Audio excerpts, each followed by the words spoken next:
everyone. It is Emily, and I'm here with Melinda Briana Epler from Change Cackle. So excited for this episode. I'm going to try to not be too like, yeah. So we'll dive into what that means in a second. What is that? I know. Like, I'm trying not to rally everyone up too much. I'll just be like at the normal rallying Wednesday level. And you are coming to us from sunny California. Is that correct? Oh, well, it's foggy San Francisco. Just so we're clear. There's fog outside my window. I can't see very far in front of me. No, it's foggy San Francisco here. It's so funny because I'm sunny in my heart. Yeah. You're supposed to tell us Midwesterners that it's just like sunny there and that you're like just off the beach. And like, that's what I imagine it to be like. Oh, they probably just all at the beach looking at the ocean every day. Yeah, there's Northern California and there's Southern California. In Southern California, that is the case. We would not be like hanging out on the beach, getting the sun in. I mean, we'd be pretty bundled up on the beach right now. But bundled up for you guys is like the summer for us.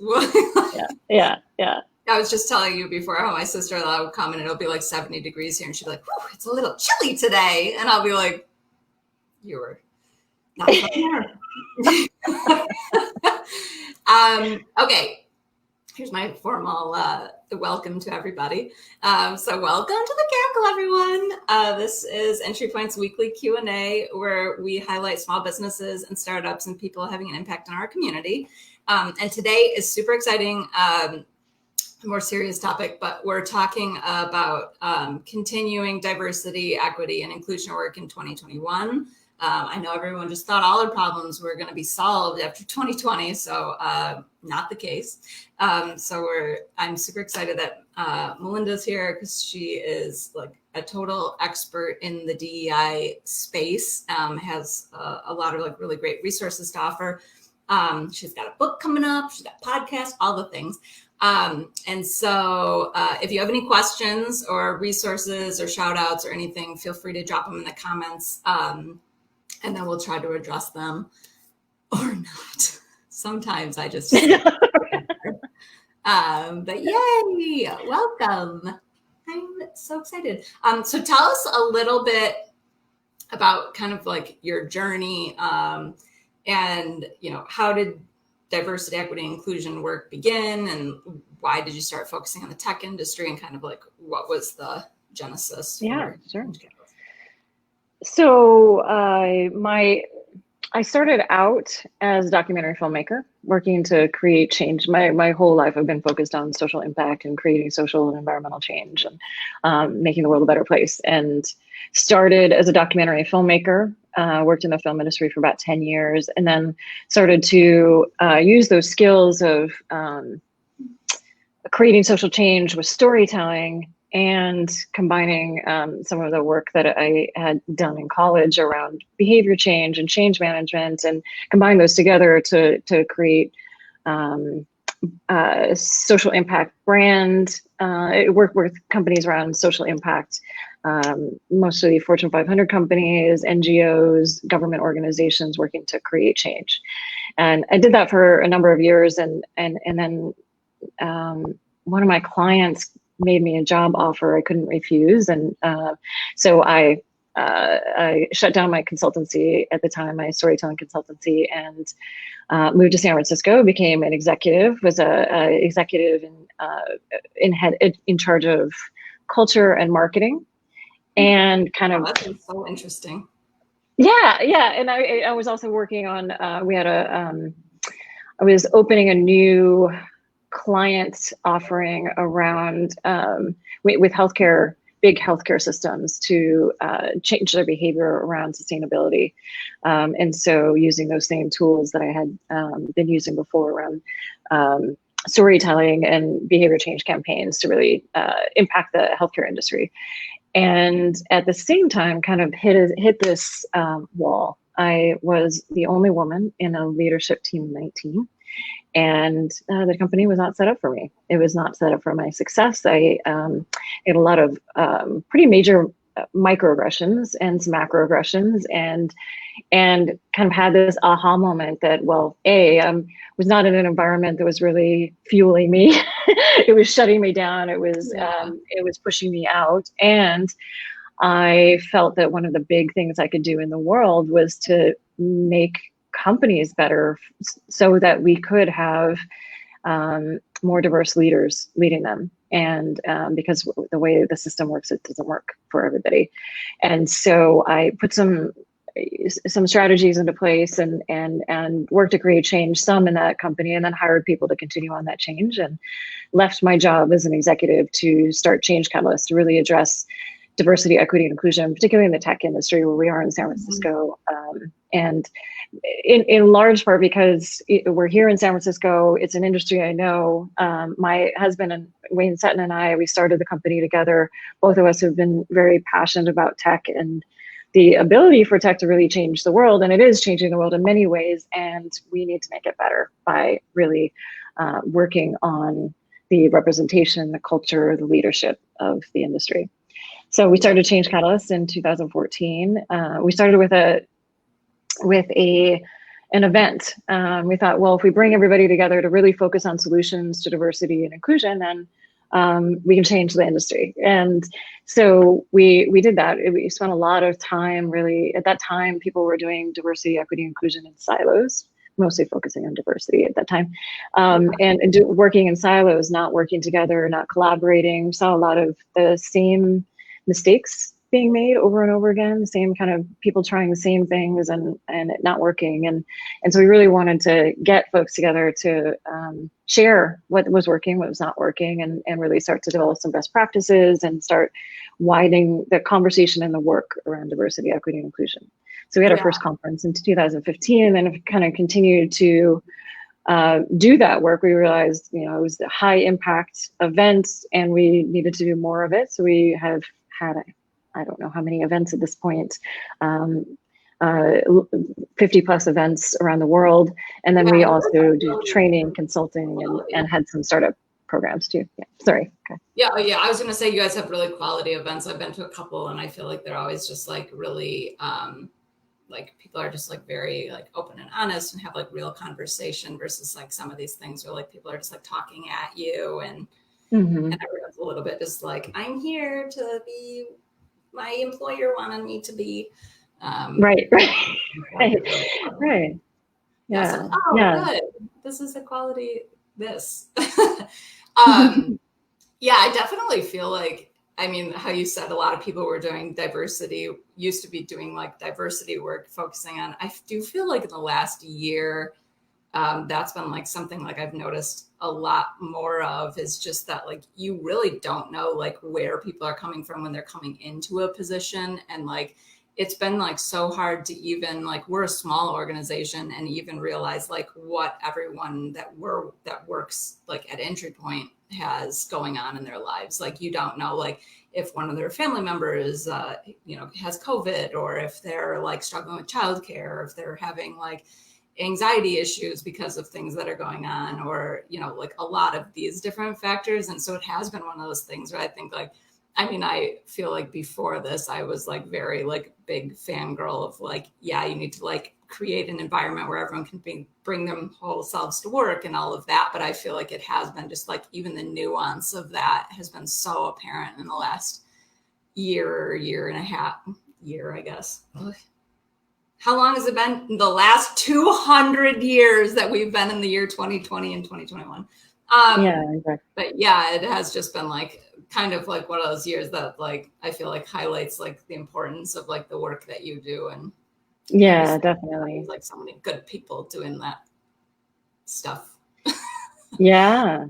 And at the same time, at the beginning of the year, when the pandemic hit and the economy started to have the effects of that, companies closed their diversity programs, laid people off in those positions, shut down their budgets in that space, and at a time where we really needed it. It changed once in end of May, early June, it changed when George Floyd was murdered, and there was a real spotlight on social injustice and the need to really create change at a deeper level. That did shift again. That I would say the spotlight internally in companies changed. The internal, individually, people realized we need to do something. We need to make a difference. The budgets haven't quite shifted yet back into where they were pre-2020. But yeah, it's been it was quite a year last year on all this stuff. Is hard at the beginning. Working on diversity and inclusion when nobody was having support in being able to do that effectively.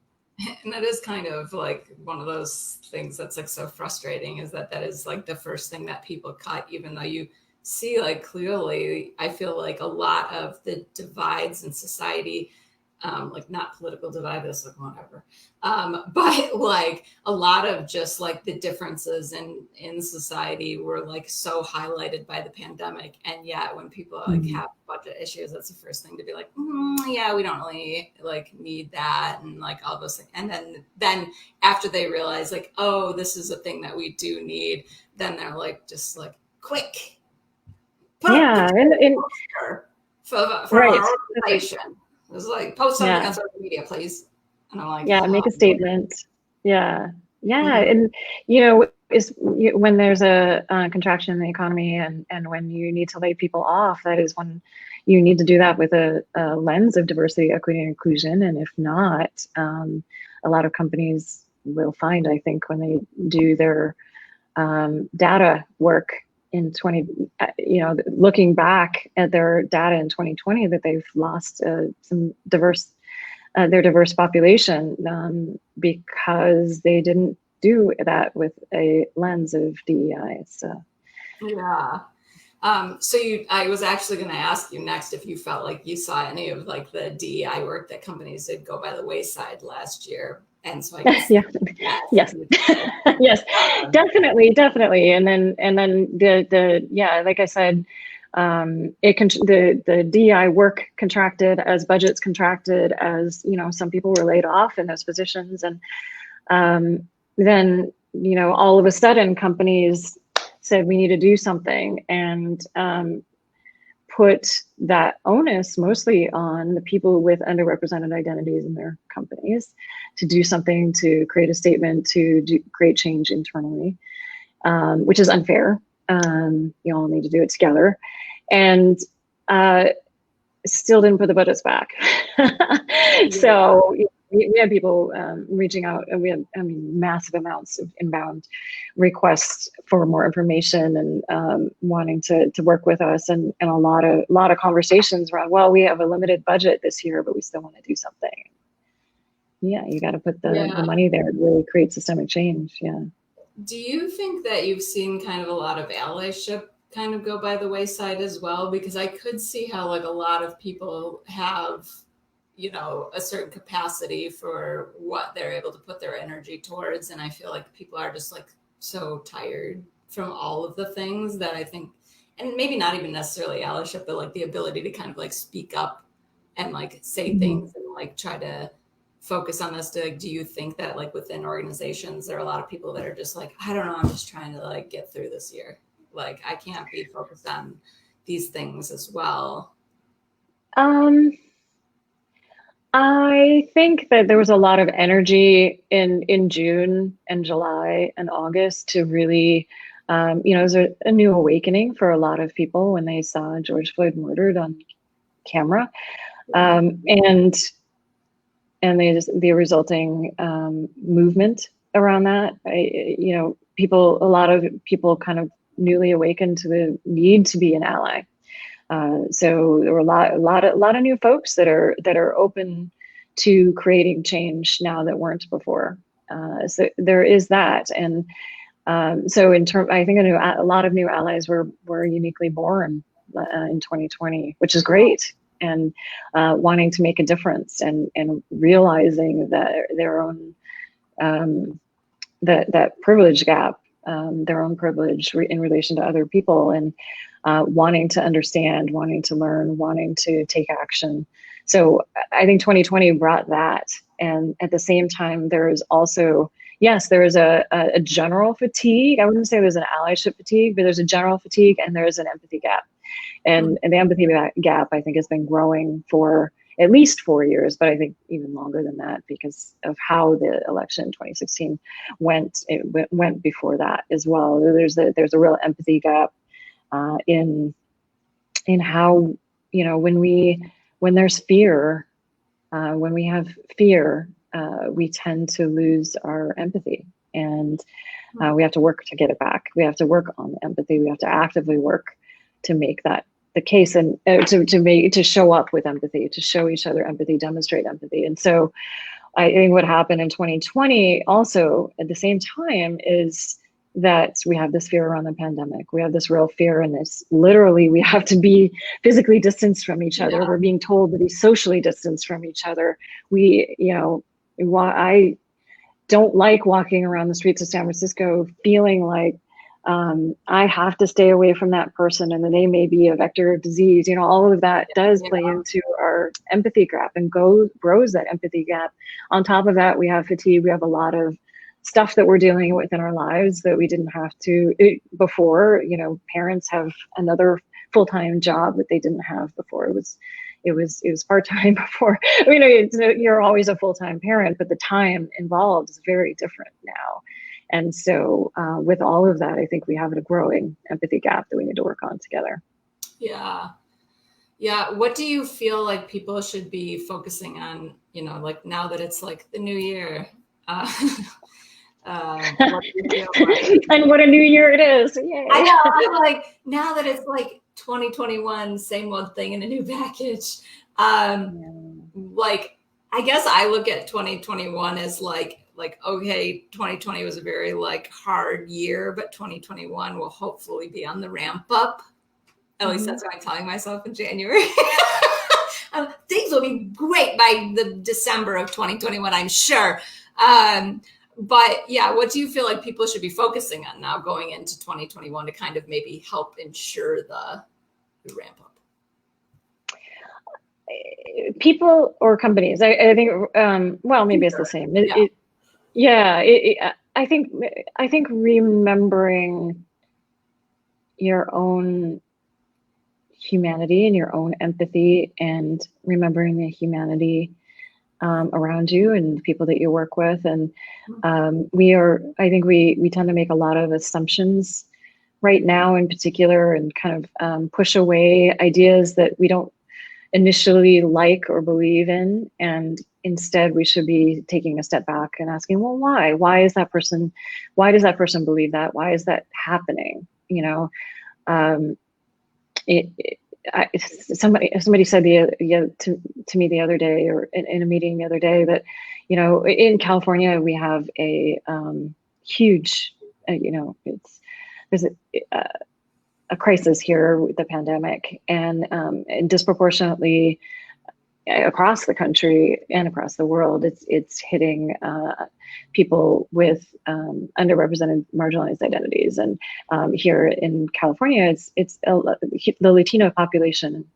In other parts in Arizona, it's the indigenous population, and there's a lot of, you know, blaming those populations for what's happening. And instead, you know, ask why. Start to ask why. Why is that happening? Why is that happening with the indigenous population? It's because of broken treaties and the results of colonization and broken treaties, and that we pushed indigenous people to areas in non-desirable parts of the country where there are food deserts, and they're far away from hospitals, no running water. I think it's 30 or 40% of the Navajo population doesn't have running water or electricity.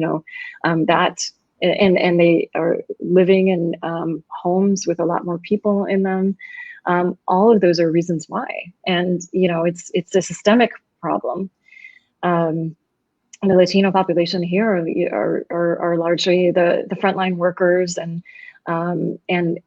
both Black and Latino and Indigenous populations are if you look at the data in the medical system, that they have disproportionate medical outcomes because of a lack of empathy and understanding and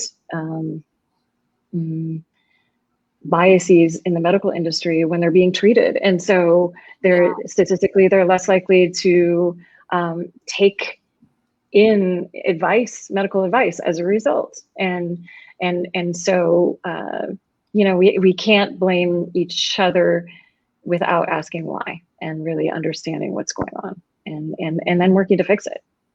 Honestly. So it's really the empathy gap, really bridging that empathy gap, really asking yourself and asking yourself, why am I believing that? Why am I reacting that way? And also, why is that happening? And then working to change it. We had a guest on a few months back that was sort of saying that this same thing is that they felt like the way to kind of bridge a lot of the gaps that we're seeing right now in society is to like be asking, like trying to gain understanding about like what the other side is. We were talking more politically, and I am still maybe a little bit of the mind that I'm like over trying to understand some things. But I do feel like, like when you dig into different things that are happening a little more, you can kind of easily understand why these things are happening versus just like reading the clickbait title on whatever article and then not actually reading the article. And when you push things away and say, well, they're wrong, or when you push ideas away because you don't want to deal with them, then the change doesn't happen. I mean, and we actually get more divided as a result. So we have to start asking those hard questions. Why am I reacting that way? Why is that happening? And then how can I change it? Yeah. So this is sort of like a very like large question, but I'll just ask and then we'll see if we get into a small answer. How do you feel like the entrepreneurial community, particularly like the tech community, can create more inclusive opportunities for underrepresented groups? Yeah, well, the first one is maybe the obvious one, but is to invest in them. So, we definitely have this in the entrepreneurship community, in the entrepreneurial space, that this kind of bias that we have to help entrepreneurs. We have to help entrepreneurs with underrepresented identities to learn and to grow. And yes, that may be the case, but that's not all. That's not all. It's completely inequitable in terms of investment. And there are great entrepreneurs out there. If you're not finding them, look for them. Find them and invest in them. And don't invest, $5,000. Invest real money in them. There's a huge gap there where education is only a piece of it, and it's an important piece, sure, but it's not the only piece, because if we're educating and then we're not investing, it doesn't change the system. Yeah, I think that I work with the venture capital community a lot, and I've kind of heard from like the venture capital and angel community repeatedly over the years of like, well, like whenever you approach like a diversity initiative, they're like, well, you're asking me to like do kind of like charitable work, and like I'm focused on like returns. And right. Like, but statistically it shows you'll get greater returns if you do that. Yeah, exactly. So then it's like it's not like how can you narrow your focus to like just, minority owned businesses or person of color owned businesses. It's like more like how can you broaden your net of who you're looking at so that you can get the best companies to invest in. And I feel like it really is like, I think like people are kind of view like those things synonymously, like diversity with like lower returns or something, which is not statistically the case. And they just not at all. And some of a good portion of our work, a segment of our work, is working with venture capital investment firms and accelerators and entrepreneurship programs to really investigate their processes, because their processes are, they're built upon a false meritocracy, right? And they're built upon this idea that there is a specific type of entrepreneur that they're looking for that specific type of entrepreneur, and there's the systems that they have built around the outreach, the decision making, and all steps throughout the investment process are biased toward that, and as a result, it's not just what's in our brains that needs to change, but it's also what's in our systems that needs to change. Yeah, that is really interesting. So I guess kind of going on with the systems is like, what do you feel like we could all be doing to kind of build a better work environment? So like what, like how does, and how does that change now that we're kind of like in this virtual work environment a lot of times? Yeah, two big questions. Yeah, exactly. So you could solve all of the world's problems in just what would be the answer now? It would be build empathy and work to create change together. I mean, so in our workplaces, well, so you asked two questions. One is in the workplace, how do we improve diversity, equity, inclusion, and then what's different in the virtual environment, I think. Yeah. And they're pretty similar. I would say in the virtual environment, there are just a few added things that you have to think about. A lot of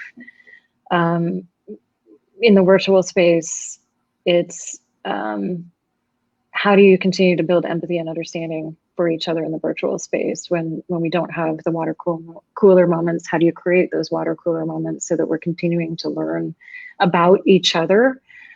Because that understanding is what bridges, helps bridge the empathy gap.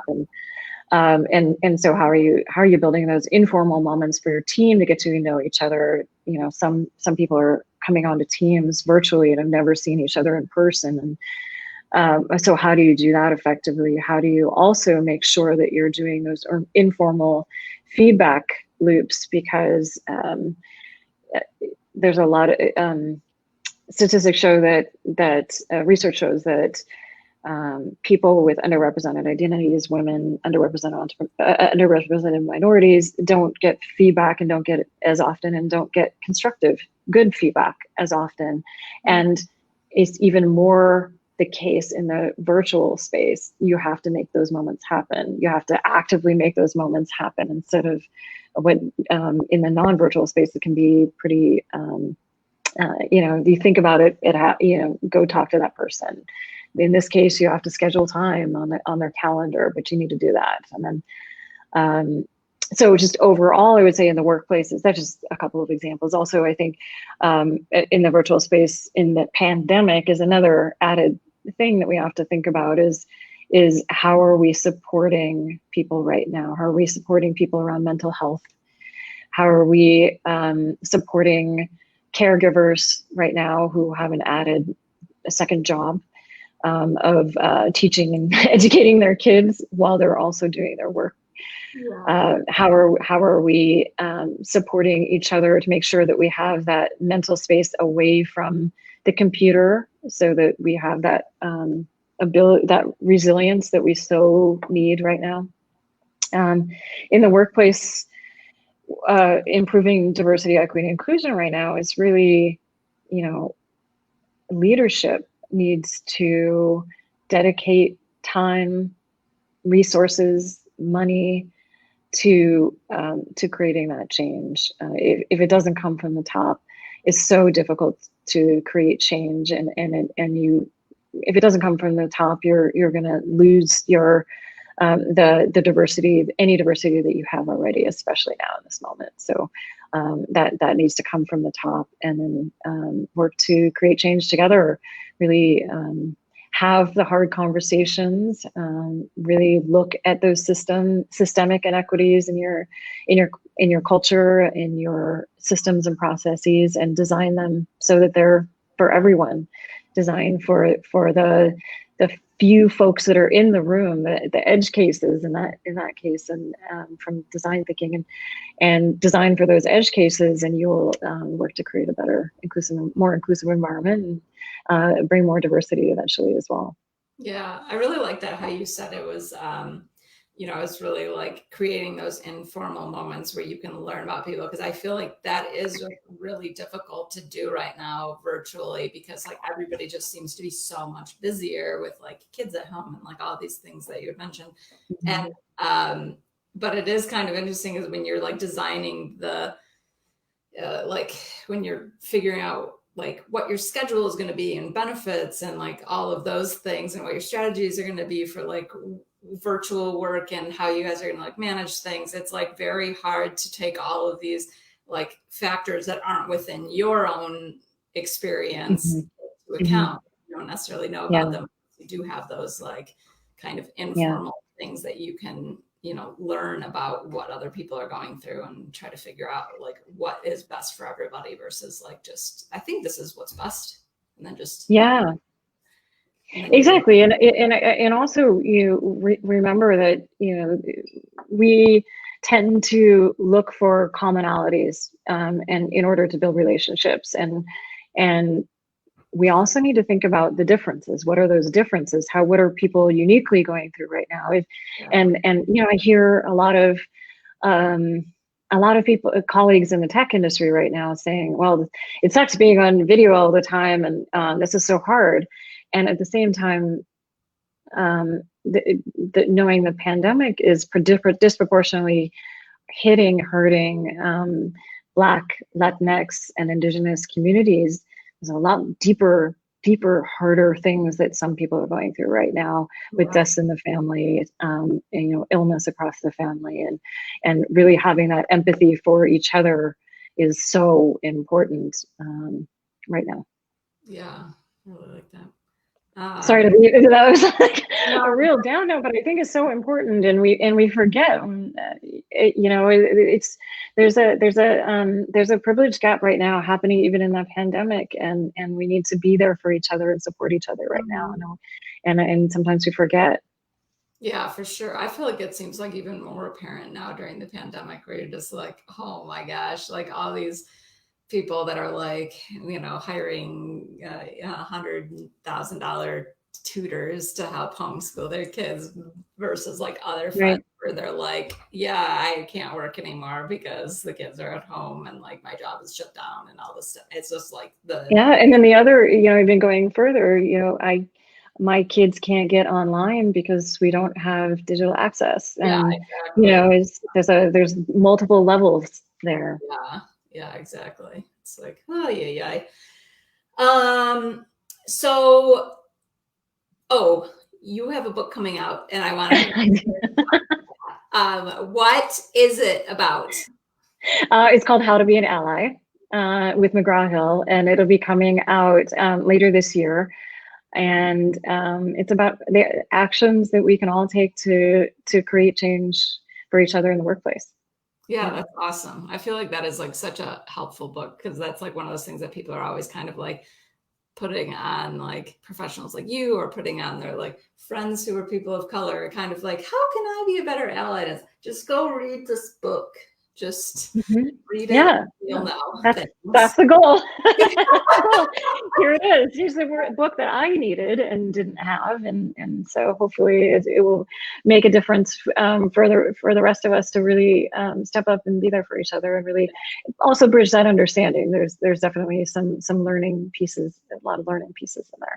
Yeah, McGraw-Hill's like, that's fancy time. Thank you. Like straight to Amazon type book. That's like a serious thing. Will it be available at like local bookstores, since I hate to tell people to go shop on Amazon? Will like local be able to get it? Yeah. The book industry works, as you can tell. Yes. Hopefully it will be everywhere. You know, you'll be able to get it beyond Amazon. Yeah, that's awesome. Okay, good. Yeah, so everyone can go to their local bookstores and purchase it, and then it's coming out later this year. I like that. Awesome. Yeah. And then I have a podcast too, which every week we're starting season 3 on February 9th. Every week on Tuesdays we record live at 12 p.m. Pacific. And we investigate different topics with different experts in the space around how to be a better ally. It's called Leading with Empathy and Allyship. You can see you can find all past episodes on your favorite podcast platform, or you can go to our website, changecatalyst.co/allyship series. Yeah, I was like, I think I actually see it now. And I like how you started podcasting before it was cool. Season 3. Yes, we're on season 3. Everyone who's in season 1, you're like, get out of here. People like me are like, hey, we've had 40 episodes. You're like, get out of here. Stop. You only just thought of this after the pandemic did. I would be so annoyed. Well, in all fairness, we started in April. Yeah, of last year. So. As the rest of us. I've been wanting to do it a long time, and suddenly I had time because we had a lack of diversity, equity, inclusion clients, and I really felt that we needed it in that moment. So yeah, that was I really like it. You know, like you were saying earlier, how people are complaining about like video and blah blah blah. I'm like, I love some video. Like, I feel like I'm like get to talk to people, and like I'm like an extreme extrovert though, so I'm probably like one of the only ones that's like in the video thing. I'm an introvert, and I'm not opposed to it either. I do wish that I could occasionally see my friends and relatives and colleagues, but I'm okay with, in general, being online more too. So yeah, awesome. Yeah. Okay, cool. Well, everybody, you guys can all go to changecatalyst.co and check out more about Change Catalyst and the podcast and all of those things. And thank you so much for being on. I'm like, this is very delightful, and I'm excited for your book to come out. Awesome. Thank you. This is fun. Yeah. Okay, I'll talk to you soon. Okay, bye. Bye.